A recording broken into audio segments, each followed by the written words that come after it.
Den Leistung in den letzten Jahrzehnten der Eckefern erweitert zu verbreiten hat. Die länger hat nicht in diesen Studiengänge tatsächlich hat die Partei die Pflicht, die staatlichen Bewertungs- und Prüfungsergebnis? Ja. Oh, genau. Prüfungsergebnisse über die Studien.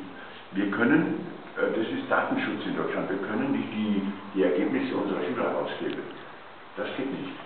Und nochmal, oder was ist gemeint da? Also hier gemeint, nur wie gestern also darüber gesprochen haben, nur die Zertifikate oder Anerkennung oder die Zulassung von der Stadt.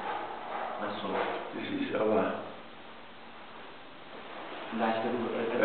Das hat sich jetzt so angehört, als ob wir die Ergebnisse unserer Schüler rausgeben müssen. Nein, das dürfen wir nicht, ne? Nee, nur die gesamte für die Prüfungen. Vielleicht Prüfungsergebnisse ja, ein Meistertitel über gewonnen. die Studiengänge und schon recht. Hier wird gemeint vielleicht einfach. Das kriegen Sie mit, das hat der Höhling dabei. Ne? Sollen wir dahinter schauen, ZFU? Die Bestätigung, Zulassungsbestätigung ist eigentlich. 不就是这个中间这个吗？ Wir schreiben oder wir nennen das Zulassung.